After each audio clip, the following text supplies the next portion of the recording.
Hello friends, welcome to Kavita's cooking channel. Friends, ಇವತ್ತು ನಾನು ಶೀಕರಣೆನ ಯಾವ ರೀತಿ ಮಾಡಬೇಕು ಅಂತ ತೋರಿಸ್ಕೊಡ್ತಾ ಇದ್ದೀನಿ. ಮೊದಲಿಗೆ ನಾನು ಮಾವಿನ ಹಣ್ಣು ತೊಗೊಂಡಿದ್ದೀನಿ. 2 kg ಆಗುವಷ್ಟು ಮಾವಿನ ಹಣ್ಣು ತೊಗೊಂಡಿದ್ದೀನಿ.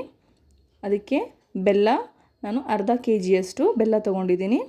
ಮಾವಿನ ಹಣ್ಣು ಸಿಹಿ ಇದ್ದರೆ ಜಾಸ್ತಿ ಬೆಲ್ಲ ಬೇಕಾಗೋದಿಲ್ಲ, ಹುಳಿ ಇದ್ದರೆ ಸ್ವಲ್ಪ ಬೆಲ್ಲ ಜಾಸ್ತಿ ಬೇಕಾಗುತ್ತೆ.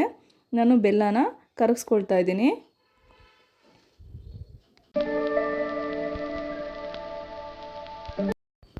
ಬೆಲ್ಲ ಮುಳುಗುವಷ್ಟು ನೀರು ಹಾಕ್ಕೊಳ್ತಾ ಇದ್ದೀನಿ. ಬೆಲ್ಲ ಕರಗಿದ್ರೆ ಸಾಕಾಗುತ್ತೆ. ನೋಡಿ, ನಾನು ಬೆಲ್ಲನ ಕರಗಿಸ್ಕೊಂಡಿದ್ದೀನಿ. ಅದನ್ನು ತಣ್ಣಗಾಗೋಕ್ಕೆ ಬಿಟ್ಬಿಡೋಣ.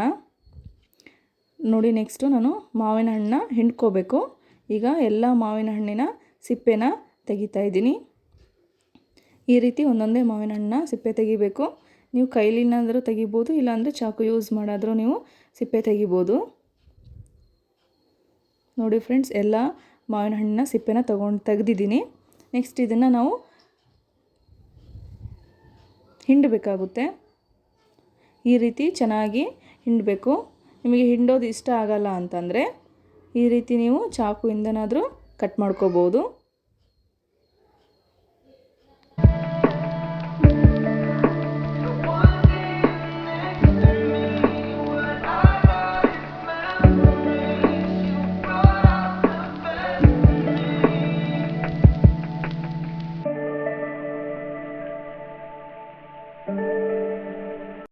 ನೋಡಿ, ಉಳಿದಂತಹ ಮಾವಿನ ಹಣ್ಣು ಕೂಡ ನಾನು ಚೆನ್ನಾಗಿ ಹಿಂಡ್ಕೊಂಡಿದ್ದೀನಿ. ಈ ರೀತಿ ಎಲ್ಲ ಹಿಂಡ್ಕೊಂಡಾದ್ಮೇಲೆ ಅದರ ಸಿಪ್ಪೆ ಇರುತ್ತಲ್ವ, ಸಿಪ್ಪೆಗೂ ನಾವು ನೀರು ಹಾಕ್ಕೊಂಡು ಚೆನ್ನಾಗಿ ಹಿಂಡ್ಕೋಬೇಕಾಗುತ್ತೆ. ಒಂದು 2 times ಆದರೂ ನಾವು ಹಿಂಡ್ಕೋಬಹುದು.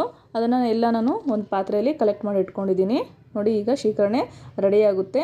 ನೆಕ್ಸ್ಟ್ ನಾನು ಇದಕ್ಕೆ ಬೆಲ್ಲದ ನೀರನ್ನ ಆ್ಯಡ್ ಮಾಡ್ಕೊತಾ ಇದ್ದೀನಿ. ಇದನ್ನು ಫಿಲ್ಟ್ರ್ ಮಾಡಿಕೊಂಡ್ರೆ ಚೆನ್ನಾಗೆ, ಇದರಲ್ಲಿ ಸ್ವಲ್ಪ ಕಸ ಕಡ್ಡಿ ಇರುತ್ತಲ್ವ, ಹಾಗಾಗಿ ಫಿಲ್ಟ್ರ್ ಮಾಡ್ಕೊತಾ ಇದ್ದೀನಿ. ನಮಗೆ ಸ್ವೀಟ್ ಎಷ್ಟು ಬೇಕೋ ಅಷ್ಟು ಸೇರಿಸ್ಕೊಳ್ಳಿ. ಮಾವಿನ ಹಣ್ಣು ಸಿಹಿ ಇದ್ದರೆ ಜಾಸ್ತಿ ಸ್ವೀಟ್ ಬೇಕಾಗೋದಿಲ್ಲ. ಮಾವಿನ ಹಣ್ಣು ಸ್ವಲ್ಪ ಹುಳಿ ಇತ್ತು ಅಂದರೆ ಸ್ವಲ್ಪ ಸ್ವೀಟ್ ಜಾಸ್ತಿ ಬೇಕಾಗುತ್ತೆ. ನೆಕ್ಸ್ಟು ನಾನು ಬನಾನಾ ಆ್ಯಡ್ ಮಾಡ್ಕೊಂಡಿದ್ದೀನಿ, ಪೀಸ್ ಮಾಡಿಕೊಂಡು ಈ ರೀತಿಯಾದದ್ದು. ನೆಕ್ಸ್ಟ್ ಇದಕ್ಕೆ ನಾನು ಶುಂಠಿ ಪುಡಿನ ಆ್ಯಡ್ ಮಾಡ್ಕೊಂಡಿದ್ದೀನಿ.